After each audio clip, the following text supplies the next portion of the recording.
Hello, everyone. Good afternoon. Good afternoon. Welcome back to another segment with your host, Humu.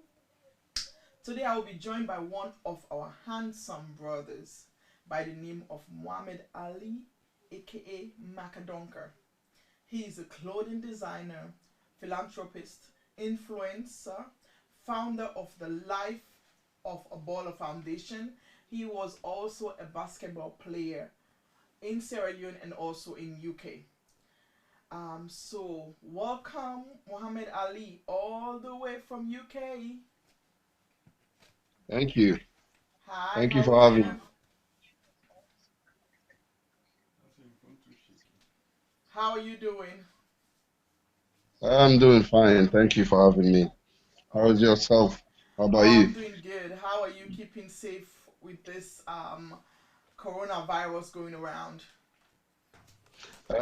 Thank God for life, and we must say it's been hard hearing all the news all over, but I thank God my family and I are safe. We also praying for people who are infected at the moment. So yeah, Okay. Well, I know you do a lot of things, so I will let you introduce yourself to my viewers. um, well, as a few people know, I am Mohammed Ali, popularly known as Maka Donka. I am a Sierra Leonean, the CEO and founder of the Life of a Baller Foundation, as well as the clothing LOB clothing line, which has been doing tremendously well, back in Sierra Leone and most other places, especially within the Sierra Leonean community. Mm-hmm. Um, the whole Life of a Baller journey started basically after Housemates Salon 2019, Mm-hmm. which I was one of the housemates there, organized by the, AYB TV and AfriCell. I took 6 weeks in the house, and unfortunately, I was voted out. But it's been a blessing me being there. I didn't win it, Mm-hmm. but I must say, I am very, very proud and humbled to be where I am today because, 6 weeks in that house it made me really, really famous, made me really, really, energetic and, made me that person who I am today. So I thank God for that. But I'm just that humble Sierra Leonean trying to do, the best I could to follow my dreams and, make them come true. That's Okay. me basically. I played basketball for Sierra Leone for some years. Played in Sierra Leone, a couple of other countries, participated in a few games in the UK here before I finally moved here. Mm-hmm. So it's been a tremendous journey. And after a couple of years and after Housemates, I emerged victorious as the public relations officer for the Sierra Leone Basketball Federation, which basically retired me as a player. So yeah, I can proudly say I'm the face of basketball in Sierra Leone, and I am the basketball ambassador for Sierra Leone in the UK as well. Oh wow. Yeah. Okay. Well, that's why I said you're the definition of multitasking. I thought they said only women can multitask. Well, yeah, I try to do whatever I can do best to help in any way I can. Yeah. Okay. Well, that's great. That sounds great. And something I want to ask: why did you choose the name Macadonker? Hmm. I've got that question so many times. Basically, when I was in school, I don't know if you know this about me. I like to rap. I love rap music. I rap a lot. I enjoy hip hop music, is my favorite. Mm-hmm. So, when I was basically in school, like high school, I used to do a lot of Tupac songs. Mm-hmm. And Tupac used to call himself Machiavelli. So I used to rap his songs a Where lot. was So, that? Which high school was that? um, I went to the Albert Academy Okay. secondary school for you know education and further to St. Edward's as well. That's where I did my Okay. GC. Okay. So yeah, I used to rap a lot. So they called me Machiavelli at that time. And when I started playing basketball, eventually I decided to change the valley. I turned it to The Donka donkey. because I was, yeah, Because you're well, dunking all those balls. I'm known for that particularly. That's like one of my signatures, especially dunking. I like to dunk and dunk. Mhm. So yeah, everyone was calling me, oh, he's the dunker, he's the dunker. I'm like, you know what, let me be creative because Mhm. there are a lot of people out there whose name, were Machiavelli as well. Mhm. So I'm like, let me change the belly and put dunker there. So that's Right. how the name came about. Oh well, it's the name is very unique. I haven't heard it anywhere before, and now I understand what the two meanings. So you saying you rap? Will we be seeing any kind of music from your end? I don't do mainstream rap. I Mm-hmm. do it for basically for fans to enjoy and for Mm-hmm. me and my friends to have fun. Okay. I've got a couple of songs out released. The first official song I released was me and Dallas B.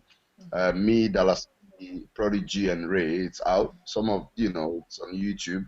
And on my Instagram page, I try to release like freestyles every month. I did one for the Housemate Salon, Mm-hmm. which I call the Housemate Salon 2019 Recollection, Mm-hmm. where I have all 22 housemates' name on the song, so they love it. It's just about stuff that was happening in the house, and so I rap about the whole drama, the whole connection. It's fun, but it's not my career basically, but I do it to enjoy. To I enjoy. do it to Okay, enjoy. that's good. That's better than nothing. I sing too, but for fun. I because my voice is not that great. So, but I think I love music. So I we don't should care do what some people say. collaboration then. Ah, we should Do some collaborate. collaboration. Or I'll try Yes. maybe, maybe in my future or maybe in my next life, whatever that may be. So I also say something I also want to ask you here. I watch some of your. I know you send me some stuff for people that don't know. Anybody that I interview, I let them send me things from them. Any kind of videos, anything that will make me feel as if yes, I'm interviewing the right person. And one thing he sent me was him talking in an accent, and I loved it. I was like, oh my god, he did it so well. So how did you know you can switch accents? And because I'm gonna ask you to do something right now because people need to laugh. There's too much sadness going around. Let me cough. They say that if you want to cough, you have to do this. I know before somebody. Yeah, Please. basically I switch accents a lot. It's not just limited to the popular one that people know, Mm-hmm. which is the Indian accent. I feel like I can talk like a Fula, I can talk like a Mende or Limba or Timni. All basically most of the local dialects I can mimic them as Mm-hmm. well, and a Mm-hmm. few other international dialects. It's just I didn't practice to do that, honestly. It's just I saw myself doing it. Most times when I was coming up, I like to try things. I'm very versatile because my dad basically spent a lot of time in Saudi Arabia, so I speak Mm-hmm. Arabic as well. Oh So I'm wow. very much conversant with like multicultures and having different languages, Mm-hmm. like to adapt different languages as well because I spent some time in Guinea as well during the Mm-hmm. war. So I just see myself doing it. It's funny, but that's how it is. It's Well, not I can don't you give us something because people need to laugh. I need to see uh, it. I've seen it. I want people to see what I saw. I don't know if I haven't forgot, but ladies and gentlemen, how are you doing, man? My name is Inspector Raj Malhotra, but every time I come here, they call me Muhammad Muhammad. I don't really, really like it. Oh, तुम यार के जिंदगी चटाई पट्टा कर जाने colour के तुम नहीं जिंदगी. You look very, very beautiful, man. Thank you. Oh my god! Oh wow! That is people. Do you hear that? That's He's an just actor in the making. Because I know a lot of actors that can do different accents that does different roles. They can do women role. They can do this role, that role. I know somebody that I really look up to here, Tyler Perry. He can do stuff like that too. He can switch from women to men and all this stuff. So hopefully we might be seeing you in one of the movies in the future. Yeah, I actually did a few movies back home, but Mm-hmm. I don't know whether they released them or not. But Mm-hmm. yeah, I'm definitely looking forward to that. I'd love to be in a movie internationally as well. Hopefully, it will work out. Yeah, Yeah. it definitely will. You never know where your connection are going to come from because I'll be talking to somebody that does produce movie producer, a very great lady, and maybe you guys can team up and sometime who knows connection. My Okay. shows is sometimes I try to make connections with for people or different artists to meet each other and then collaborate, and because we want to make the country great, so whatever you have you can keep it from us. You have to show the world, you have to engage with other people like-minded, understand? And I know Yeah. you have a great mindset and you do a lot, so that will not be so much of a problem. Anyway, back. So, what does basketball means to you? Because I know that's something that you talk about a lot. So, what does it mean to you being able to play back home and in the UK? Um, Basketball means a lot to me, really. I feel like it's made me found myself. I started playing since school, but Mm-hmm. it's basketball, especially growing up in the eastern part of Freetown, where you have like friends, you have neighbors or people around you who are not as positive, who are maybe involved in street crime and things like that. I felt Mm-hmm. like basketball made me stay out of trouble. You know what I mean? So Mm-hmm. it after school, I always am at the basketball court practicing my skills, and it got me somewhere because I started playing all the way in Eastern. Mm-hmm. Started playing there for a couple of teams, and then I went over to the West and started practicing there, Mm-hmm. and you know, I can't say it wasn't limited Mm-hmm. from there. I was called up, by the national team. Played my first international match against Liberia for YSC. So I feel like basketball has made me become the person I am because even if I'm in this country today, I must say basketball contributed a lot because it's basketball that made me travel to the UK. Basically, I was here on a training program for a couple of months representing, Sierra Leone. So yeah, and when I went to housemates alone, my aim of going there was not just to explore my talent as a person, it's also to expose basketball, to give basketball the attention that it deserved at the time because playing for the national team for years and being a player, understanding the issues that players, went through at the time, it was difficult. I was like, what can I do to help the sport? Because we've played in the UK, we've played games, but we had little or no government concentration, no funding from the Ministry of Sports like football, so it was difficult. And I was like, okay, let me start here. Let me go through housemates, and see what I can do to expose basketball and bring it the attention that it deserved. So I went into the house. I was this guy always known of, having his basketball with him. I was called the baller always. It's Mm-hmm. life of a baller. So yeah, so there was even a time that my basketball went missing in the house. The chief in the house gave instructions to some one other housemates to actually hide my basketball. And when he did that, that gave basketball a lot of attention because I was mad. I almost got crazy for like 2 days without seeing my ball. It was an issue in the house. So all that was basically to bring attention to the sport, which went, well. And after that, I decided to establish my brand, which, incorporates football and basketball as well, making them, to collaborate. If you see the logo, which is, the t-shirt I'm wearing, you can see Yeah. the top part of it is basketball and the bottom is football. You understand? I did that because football, basically, we call it soccer in Africa. Mm-hmm. It's the major sports down there, especially in Sierra Leone. We have a lot of people, who watches football like FC Cologne, Eastern Lions, and most of the other big teams. So I wanted basketball to have that attention, and I thought to myself, how can I do this? I can't limit myself only to basketball. This is about sports and preaching a healthy living. So we have to collaborate. We have to have that oneness. All basketball fans go to the stadium, national stadium, and watches football. the same as football now. Now we have football fans who comes to the National Stadium Basketball Court to watch our league. Mhm. So, we have made tremendous progress. So for me, I must say basketball is who I am because it made me become who I am today. So I'm very, very much grateful to God for it, and I appreciate God for that. Wow. Well, I actually thank you for first of all saying thank God for that, because God does everything in mysterious ways, as we all know.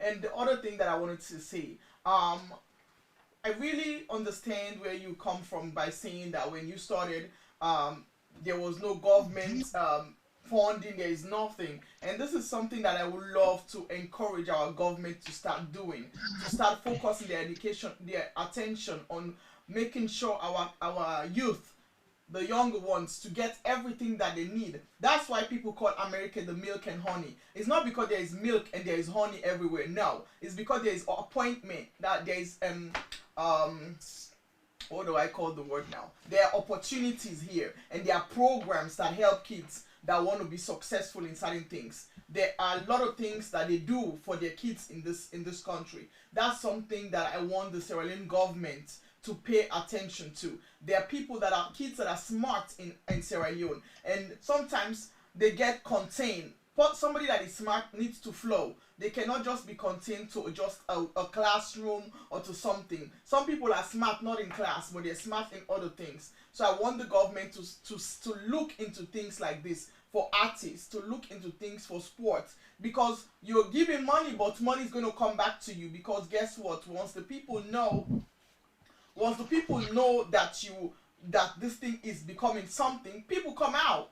But the government had to start somewhere. We don't have those programs, and I really love for people that are out in overseas, that are already got the opportunity to make money, to go back home and try to help with these little things, because guess what, you're going to get paid back in return. So I really appreciate you for going through the house, because you knew that that was the only way you're going to be able to at least change certain things in basketball. And now you being the founder of Life of a Baller, what does that contain? What do you have to really do for the kids back home with your foundation? Basically, well, when I came out the house, a lot of other, housemates or other people were doing like shows and meets and greets. But I decided to basically change that, go through, like go towards another direction and start with a foundation, which I did. I opened up and registered my foundation um, sometime back, just after a couple of weeks upon, coming out the house. It was really successful during the launch, which I started with a school tour that has to do with physical health, fitness, and nutrition for the Mm-hmm. kids. Mm-hmm. I did a Western area school tour in about 10 different secondary schools, which was really successful. I spoke with kids, talked to them about how to adopt, sporting a sporting lifestyle, Mm-hmm. how to wake up every morning, like walk out with your parents or try to at least do a walk or run for a day, Mm-hmm. which was really, really successful. It was great. I got rapid response and sponsors as well from a few other close people and relatives who helped out. It was really successful. That's how I started basically. So Okay. for me, information is power. Before you start doing the actions, you have to basically let people know what it entails. You have Mm-hmm. to let them know, you have to give them the education first before coming and tell them, hey, wake up in the morning, do this, do this. You have to let them know what it entails, how a human being is supposed to live. For example, drinks to avoid, for example, like energy drinks, Mm-hmm. things that are not good for their system. So I spoke to them, clearly on most of these things, on the basics, so they were happy, and I also right now working on projects that has to do with community because I've done schools already. I want to take basketball particularly to deprived communities, kids who have like nothing really to turn to because I believe one of the reasons why we're having like problems in the streets with kids or crime rates are high is because there are little or no activities around. True You that. know what I mean? So basically, if I can take basketball to those communities, the children down there will be able to have an activity after school where they will not be idling, go about causing trouble in the street. Hmm. So that's the main aim. And also, I want to see how I can work closely with females, like little girls, deprived girls especially, because I've done that before at the national stadium. Work with the female basketball team, work with coaches and see how best we could help. I believe one of the reasons why we have teenage pregnancy and early marriages is because of the fact that a lot of girls are afraid of getting close to boys in terms of sporting activities. But once you're able to have an avenue where both could be able to meet, they will be comfortable with each other so much, that they will be able to relate to each other, be able to understand what it is, and be comfortable around men. So basically, that's the aim right now. I'm working on those, two projects. Hopefully, when I'm back in Japan for a couple of weeks, I'll see what I can do down there. But my main aim, as I said, is deprived communities and deprived girls specifically. That's the next project. Okay. Before I continue, can you put your camera so I can see your whole head? I'm only seeing like some of your head. There you go. Perfect. That is, Okay, I'll just yeah, do that is better. Yeah. Well, I that. really appreciate what you just said as well, because that's something um people don't know, or maybe the government doesn't know, that programs like this will actually get kids out of the streets, whether they are privileged or non-privileged, or you have to give them some kind of an activity to do, not just to go to school. I know Sierra Leonean parents, all they want you to become is a doctor, a lawyer, whatever it is, but not everybody is called out to be a doctor or a lawyer or whatever else they have out there. Not everybody's cut up for that. So if you have a child that is going to school and they're not making as much in their grades, that's why you see in Americas or overseas they have a basketball team in school, they have a football team in school, a soccer team in school, which encourage the children, which encourage the kids to actually focus on other things as well, because that might be their career. People that goes and I hear people in that plays football, they make way more money than those medical doctor or surgeon or whoever is saving life. They make way more money. So that's why I don't understand our parents. Getting a basic education is good, but at the same time encourage your child to also do things out of school, because you're actually broadening the person's mind. You open their mind, not you not being in the box, you seeing out of the box. And I appreciate that, and I hope the government will come up with something, because it's hard for people to work in this country and then go back home, your use your hard-earned money, and sometimes not even enough. And those kids, there are a lot of them. How many can we help? It's going to be way too much and too much burden for us. But if the government can collaborate with all the people out there trying to make the country great, it will be wonderful. Trying to get those kids off the streets, it will be great. Definitely. So I really appreciate you doing that, and I hope you keep doing it. And as I say, whatever things you need or whatever things you have to, whatever fundraising you have to do, you can let us know. We can put it up for you guys, so at least people can know about it, and also we'll try to support, because that most thing is us supporting each other in things that are really make change in the world, not supporting me in whatever else you call married and or party or stuff like that, because that's not being supportive. I said it before, it's being a family member, not supportive. Okay, so Yeah. I know you play football and basketball and you're done with it, but do you still have involvement? Do you still go play once in a while? Do you do anything, or you're just out? Yeah, of course. I play. I even a couple of days ago I played. I play basically every week. It's the weather is not really favorable here at the time. It's winter, so it's hard to play basketball, especially on the outdoor. But I play basketball on the regular. It's me retiring from Sierra Leone basketball. doesn't mean that I'm not an active player. I still Okay. play. It's just that I don't really represent the national team anymore as a player, but rather Okay. now as I represent the team as an executive of the federation. Okay. So basically, yeah, I don't play anymore for the Sierra Leone national team in Okay. international games or everything, but I represent them because I'm the middleman, between the team and the media and the people, because Okay. I'm the public relations person. So that's what I do pretty much. Yeah, but I play Okay. here basically. Okay. Well, that's good. So, I also I know you said before that you were doing this when you were in the house and you were talking. People were talking about it. But why did you choose the name Life of a Baller for your foundation? Um, well, it all started as a it all Life of a Baller started as a hashtag on most of my pictures on Facebook. It wasn't really pretty much anything solid. It started just as a mere sentence, like, hey, Mm-hmm. anything I do or wherever I go, it's, just follow the life of a baller or the journey of a baller.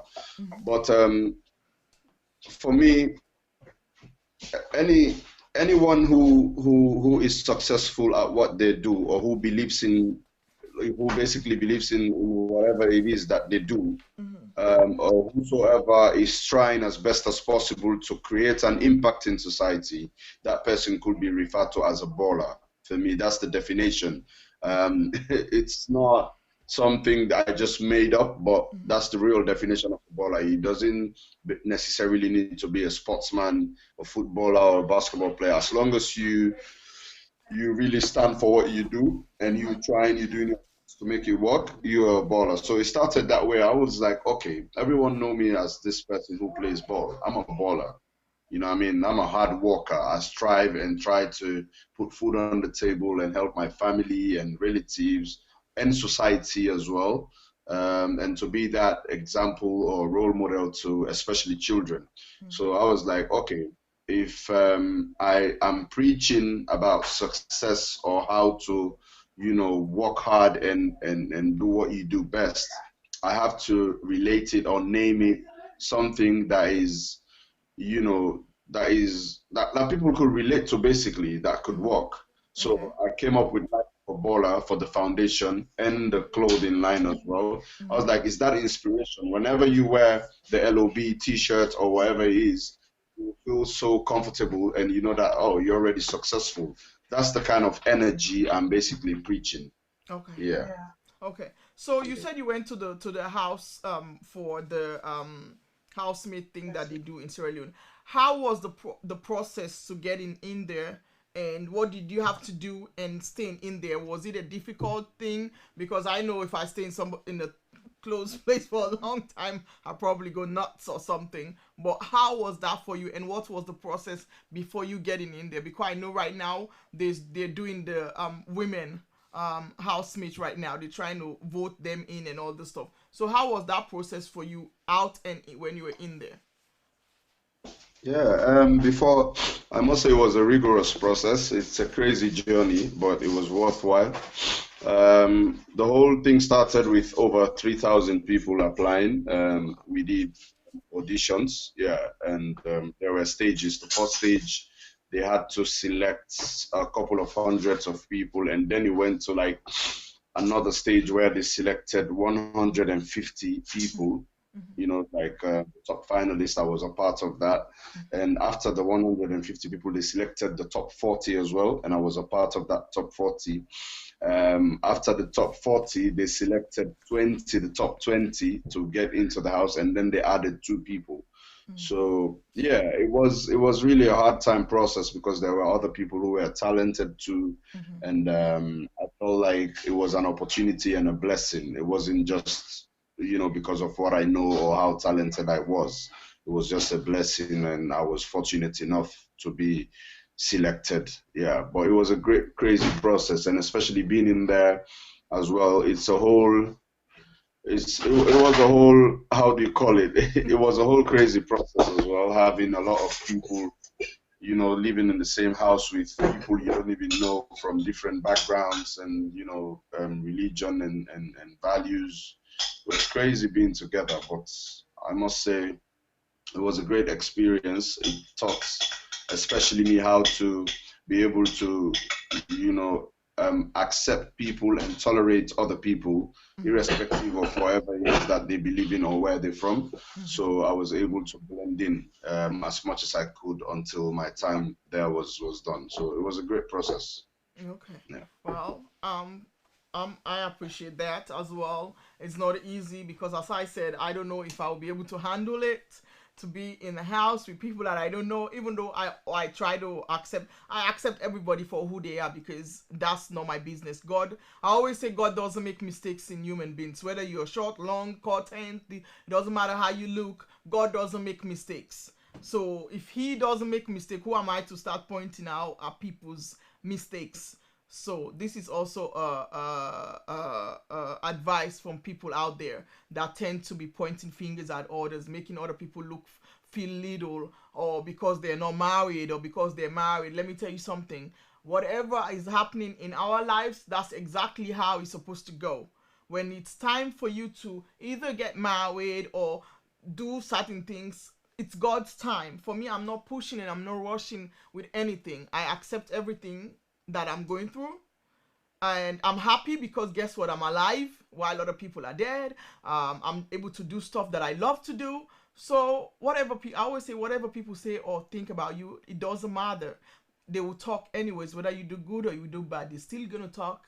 And sometimes I like them to talk. I like to give them something to talk about. But God is the only person that can say something about me that will make me scared or that will make me shake in my boots. But nobody else out there. So well, I am happy you were able to work with your cohabitant or whatever they call it, and walk through it and was able to get out there successfully. And another thing I want to say, I know you do a lot.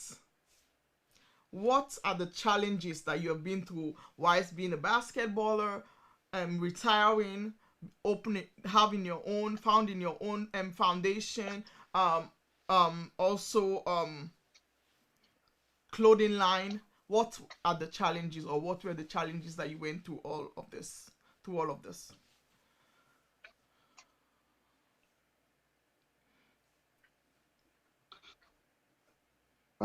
Challenges for me in life, they're inevitable as long as you have a mindset of being successful. I don't care whether I fail 99 times. I don't really care.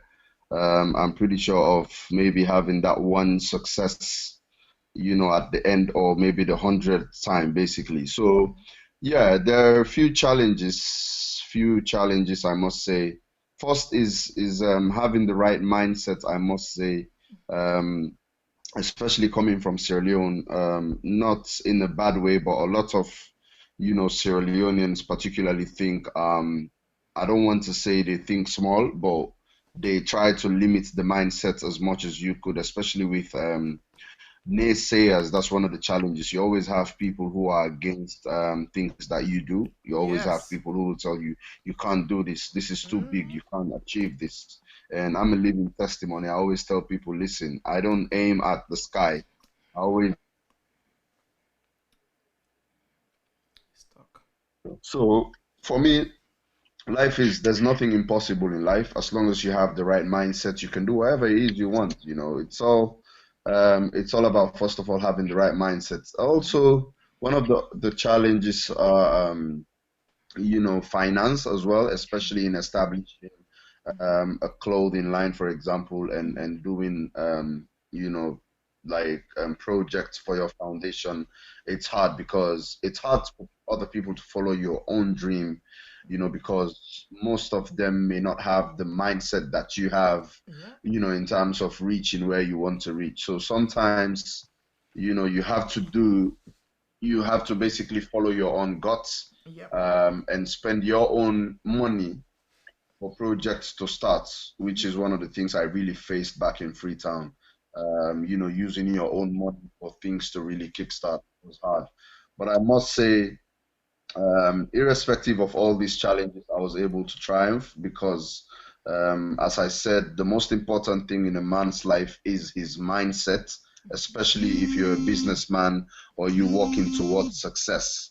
You have to try as best as possible to have the right mindset because that's major for me. Okay. So those are some of the challenges I really, really faced. Yeah, Yeah. but I was able to conquer them. That's good because you triumph over it all. Sometimes we have to go through things to make it happen. I always say you have to have the great mindset, but you also have to have God. For me, God is like my priority in a lot of things that I do. A lot of people that knows me don't think that I'm a praying kind of person because they see me out, they don't see me. I'm not gonna be praising. People don't need to know I'm praying. The only person that needs to know I'm praying is God. So I don't have to like show everybody what kind of lifestyle I'm living. You can talk whatever you want to talk about my lifestyle. You still don't know what I'm going through. There's a music that I actually like. It's a gospel music that says, people will always tell you don't do it because it's something that has not been done before. Doesn't mean you can't do it. But people will tell you you can do it. They will do whatever it takes to bring you down because their mindset is limited. So they want to crush every dream that you come about. They want to crush it. So you can, I know there is still ways and heights you want to go in life. So I'm going to ask you to not ever give up, to not ever listen. As long as your mindset is right, whatever God wants for it to happen is going to happen. So I always believe, for me, that's my belief. I don't listen to whatever people is going to say. Right now, where I'm at, I'm so thankful to God because there's a lot of things that are happening. I just started, but there's a lot of things that are happening, and I appreciate God for doing it. I always say my supporters, I love my supporters, but for those that are in the community that doesn't support me, I tell them it doesn't matter whether you support me or not. Once God says I'm going to bless you, it's going to become something. Guess who is going to be looking you? Those ones that are said they're not going to look because God used the enemy to triumph over everything that you go through. So, and I want to say first, I want to say to my viewers out there, if you have any questions you want to ask Muhammad Ali, this is the time to ask him about anything that you want to ask. And I also want to say, Jay Demick, I thank you for watching all the way from Canada. I appreciate my people watching me from all over the world, and I hope that you stayed loyal. As I say, I'm a loyal person. I love you all. But if there's any question before I go back to Mohammed, if there's any question you want to ask or say, you can actually write it down or send it on the messenger or right now under the show, and we can actually answer your questions because I have my phone close to me since I don't see that far. I'm getting old. Yeah, but I wanted to also so said talk about something. What else do you do? Like this is 2020. I know God said they said if you want to make God laugh, have plans, and then He will be laughing. But what things are you looking forward to do now? I know there's so much you have done, but what are you looking forward now in the 2020, 21 years to come? Yeah, I take one step at a time. I believe in proper planning. There are a few things lined up for LOB fans specifically. As I said earlier, one of the projects I want to embark on probably by the end of this year or early next year, when I return to Freetown is helping out with deprived communities using sports as an instrument to make them, better people, especially girls that are deprived and, girls that are underprivileged. So basically, that's one of the plans, and that's regarding the foundation. Um, Business-wise, as a clothing line entrepreneur, I'm planning on releasing a few other things. With the brand. I have done a lot of t-shirts successfully and hats. I've done a couple of socks as well for Freetown and other places. So now that I'm in the UK, basically I want to see what I can do for, to my first plan is to see what I can do to popularize the brand as well here. As I said, I'm not a small thinker. I don't want to limit myself just to Sierra Leone. I want to see, how British people as well or other nationals would be able to wear my brand and look good in it and feel proud that they wear in the Life of a Baller brand.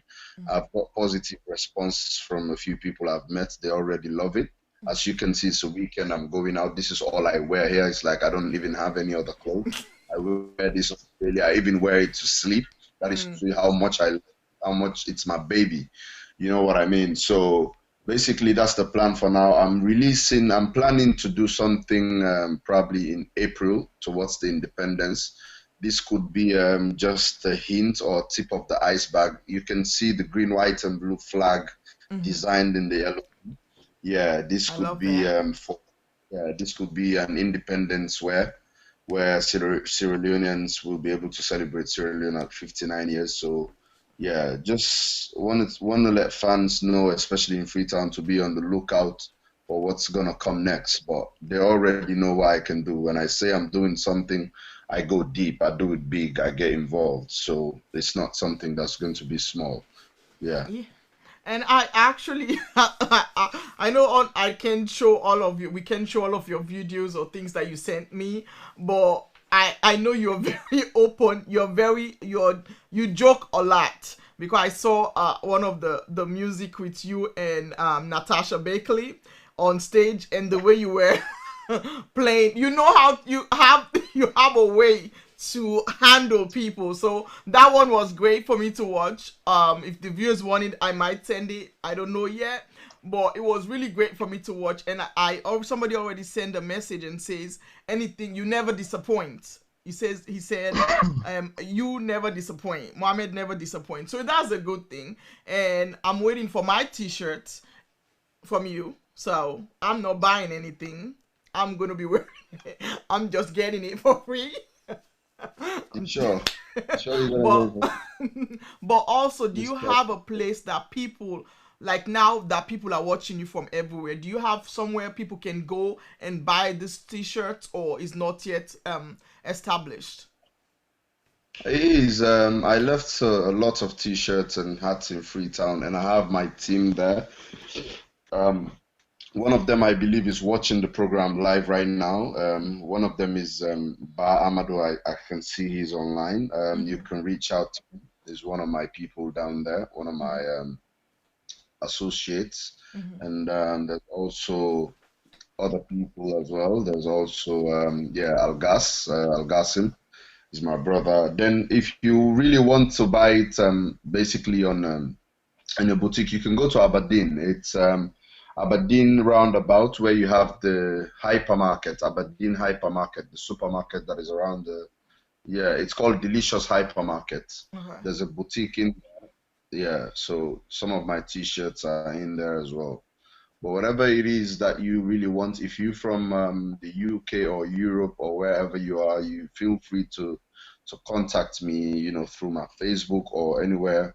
Just contact me and I'll make sure that you get what you really want, Okay. basically. So do you plan on having like a website where people can buy it from all over the world? Do you plan on doing stuff like that? Because it can Definitely. make a great change when it comes to the money area.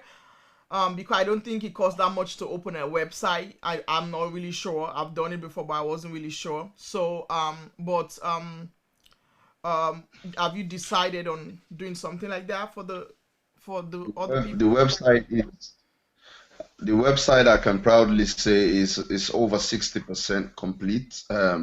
It's in progress at the moment. It's a work in progress. I've been working on that since I was in Freetown. But yeah, my plan is basically to have a website running and work closely with the markets over here in Europe, right? Online, just like you have other buying outlets. You have other Okay. lines as well. That's the plan. Okay. Well, my viewers, my lovely people, the people that keeps me going, I thank you guys for being part of this. I thank you guys for actually coming and viewing. As you say, this is Sierra Leone is this year. Sierra Leone is coming for everyone. So You better watch out for the entrepreneurs, watch out for the singers, the artists, the actors. You gotta watch out. We're coming out to do great things. And I hope the government will open their eyes and see that we as a people are trying to do something great, and they will join us in this journey to finish to get a good product. And I want to thank my viewers for everywhere for coming out and watching me and sharing. Please don't forget to share. Don't forget to go on SierraCastTV.com, SierraCast TV, and follow the page, like it. When you view something, don't just view it, share it to people around the world so they can learn something as well. Muhammad Ali, I want to say I'm so grateful to have you here today for blessing us with your presence. And if there's anything else you want to, your last word for the viewers before we end this one today. Yes, before I say thank you so very much for having me on your show, I want to send a final message to people out there, to two sets of people. First is the youth, young people. Key message I want to send to young people is for them not to ever give up on their dream. That's one. Not to ever think small or dream small, because anything is possible in life. Um, Also to persevere, follow your dreams, work hard, and the most important thing, don't just have the ideas and not act or work on them.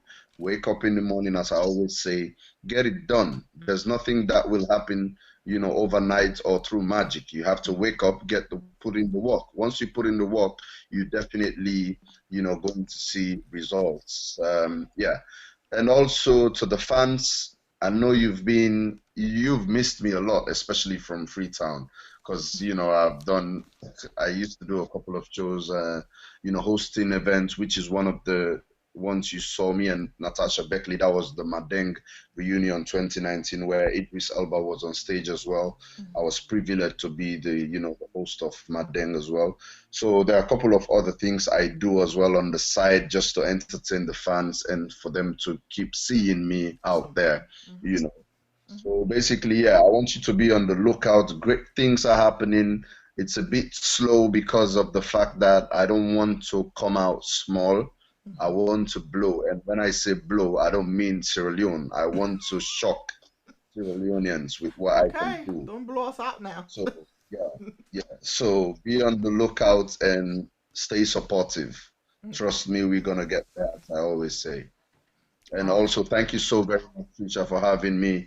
Life is very, very, I mean, life is very limitless. I imagine how we met and how you contacted me. I feel so honored for you reaching out, and I appreciate the fact that we were able to work together and support each other in whatever it is we're doing. And Sierra Leone need people like you at the moment for that country to be able to move forward. So I appreciate it. Thank you so much to you and your team and the producer of the program and everyone watching. Thank you, thank you, thank you. We thank you as well because I can ask question, I can ask you to come, but you can say you don't want to come. So I appreciate that you giving us your time. I want to say thank you again. We love to have you, and we're gonna be looking out for whatever you have. Just let us know, contact me, and then we'll make sure we get it blown out here too. Since you want to blow everywhere, so we'll help you blow it out here too because the state is a huge place. So we'll help you blow it out here too. I want to tell you to be safe. I'm telling my viewers to be safe, but don't stress about it. God got you, so don't be stressful. And I want to announce I'm gonna be coming right back with another guest named Rash G, a rapper and a singer. So look out for me. I'll see you in a bit. Love you. Done.